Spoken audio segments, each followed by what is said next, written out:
好，那这个题目很有意思哈，就是非常有争议的题目，因为这个也有很多商业化的操作哈。方医师身为一个医生哈，绝对是把命拼了，基本上这个传播一些正确的知识哈，那促进各位这个身体的健康是我的使命哈。所以今天抱着一点风险来讲这个题目好，那这题目就是过量的维他命 B12 真的会增加癌症的风险吗？那方医师用科学的角度跟你做分享。首先这个图告诉你在2020年有一个这个世界各个国家癌症发生率的统计那你看这个西方的癌症率每10万人他们可能都是有300多人的发生那在亚洲呢，这个发生了没有到300多人，都200多人。你知道为什么吗？因为西方人可能长得比较快的，因为我们细胞一直分裂，一直分裂，一直分裂，然后分裂的快的就容易得癌症。东方呢，大家都长得慢慢的，寿命也比较长那癌症就没有那么高我们都是200多人结果台湾竟然在这200多人里面是315人，高居第一名我们台湾什么时候变成癌症的发生率第一名呢？这样未免也太丢脸了吧！以前南韩还有在跟我们拼在2018年的时候，南韩还赢过我们现在南韩都已经退了，你知道吗？我们现在独占鳌头亚洲癌症发生第一名，那这一定要有原因嘛？台湾难道不是宝岛吗？空气不好咯大家乱吃东西吗？怎么会比人家差呢？我们要找原因。好，那我们来找其中一个原因不一定是这个，但是我们要把所有的原因都想想看，这可能是其中一个原因。在英国的初级保健也就是基层医疗，就像我们的基层门诊一样，他们统计在2019年统计的75万人，75万人里面有找到有33367个癌症在这样的资料库里面他们有发现说维他命 B12 大于1000大于1000的就是血液里面高于这个上限的，超过上限的他们是针对没有特别去吃什么 B12 的人，应该是说没有特别去了解有没有吃 B12，跟抽血 B12 正常的人比一年发生癌症就是综合所有的癌症，包含肝癌、肺癌乳癌这些实体肿瘤大概是4.72倍，那很高嘞。也就是说，光是这个因素就比人家高4.72倍。英国做的呢，英国基层医疗呢，不是开玩笑的呢，不是奇奇怪怪的国家嘞。所以这件事情也吓到了大家了，大家陆陆续续去做了，做了一大堆研究了，有高有低的。在2024年，也就是去年，做了一个系统的整合整理也就是把各种相关的研究全部整理起来，然后去做这个风险的评估。结论是B12 的水平如果升高持续超过1000也就是高标准的非常多的人癌症的风险比是 1.88 倍到 5.9 倍意思是什么？就是说没有人说变好的啦。你今天 B12 这么多，越多越好吗？好像好东西只要很多，多到好。方医师常常讲你不吃饭会饿死你吃10碗饭可能也会胖死所以呢，不是越多越好。在这个例子里告诉你，癌症风险 1.88 到 5.9 倍，不是开玩笑的。好，重点来了，也就是去年去年大概是在年中的时候，就是有发表一篇文章在台湾自己做的，在药学杂志做的这几位药师统计维生素 B12 的浓度跟癌症的风险这样算是台湾自己本土的资料呢他们怎么做呢？他们大概这个从那个门诊的个案里面他们有去看有抽 B12 的人，那 B12 的呢有小于950的正常的，950到2000的是属于偏高，但是没有高到很夸张的，还有97个人呢是大于2000的，所以总共大概有大概1000多个人进入这个研究里面然后这群人里面呢，他的 B12 资料都有，然后去观察1年只观察1年而已看看他们有没有得到癌症因为癌症在台湾都要去登记那个癌症的那个卫福部登记，结果发现什么？发现有29个得癌症，1311个没有人得癌症。那跟 B12 有没有关系呢？后来发现这个血液里面 B12 浓度超高的族群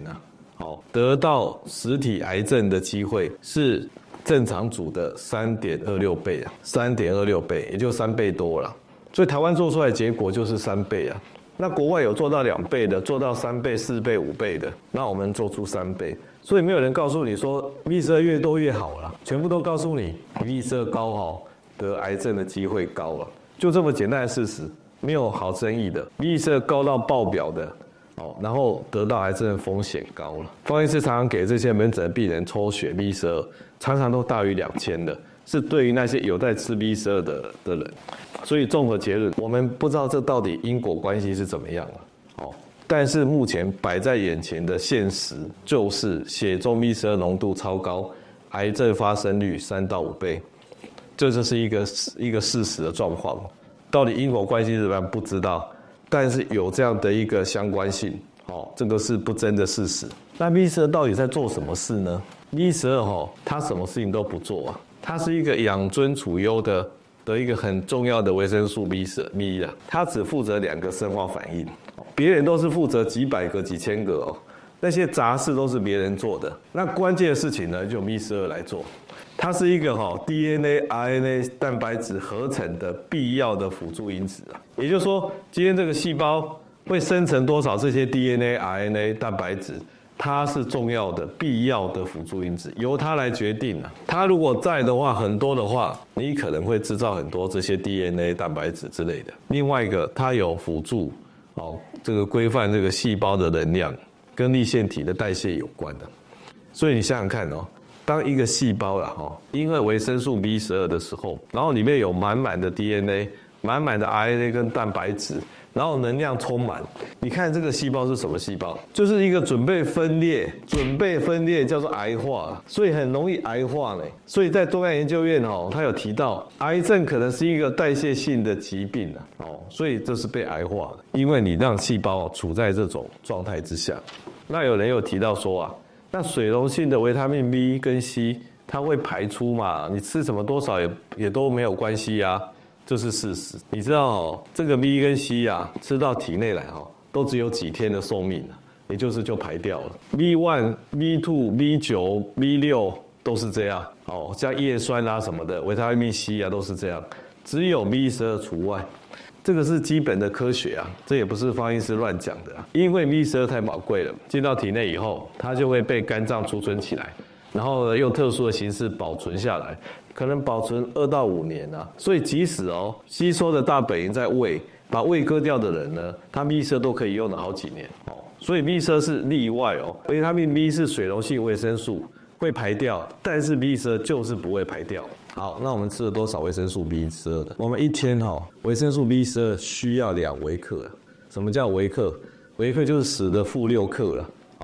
10的负6克，2到3微克，这么少的量。结果我们每天如果不管是自己买的还是医生开的，医生常常对于神经科的知识有一点距离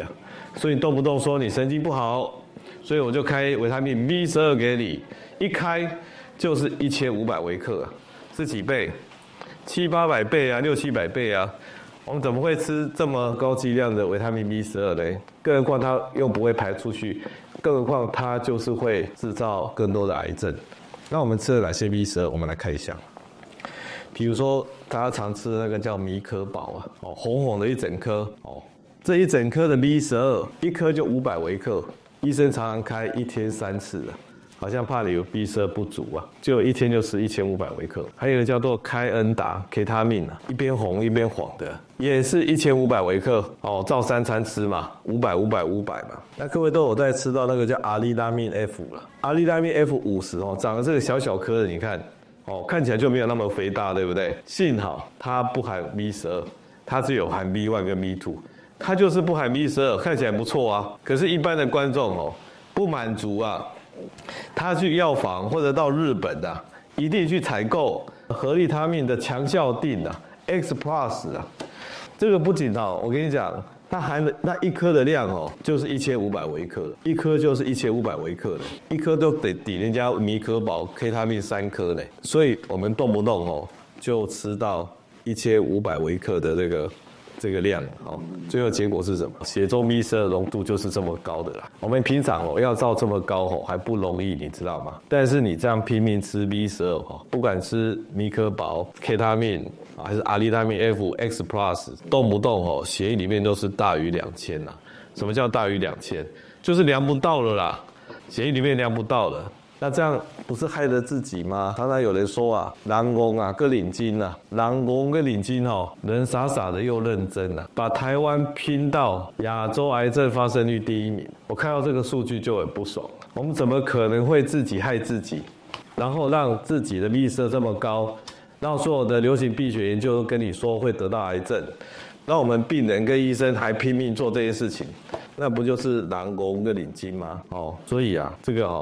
B12虽然被归类为一般的保健食品啊，在台湾买 B 群就是一般保健食品，那医生也都随意开了，而且还用健保开，很奇怪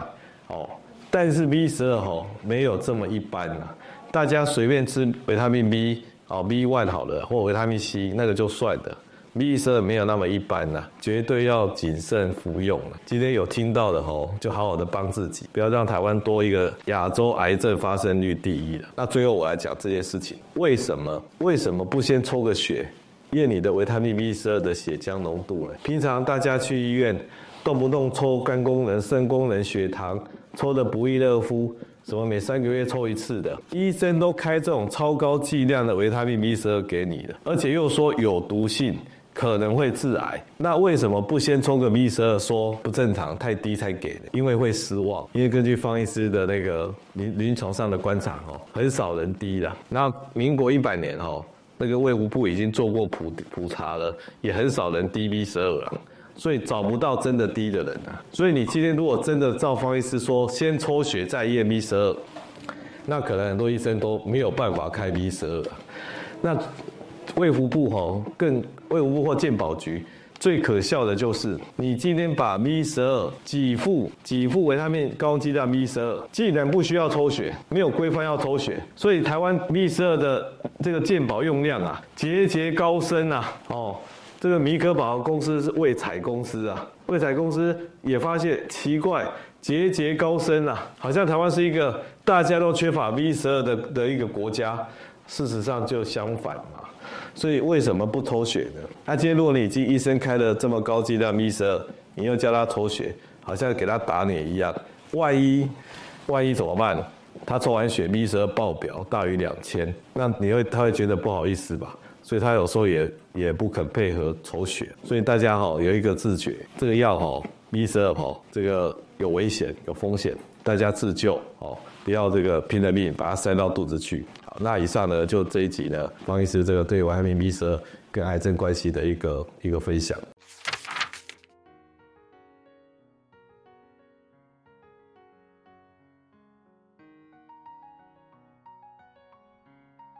想要从医学的角度来了解人生的问题吗？记得按赞、订阅、开启小铃铛，分享给所有的亲朋好友，让我们一起提升台湾的医疗文化。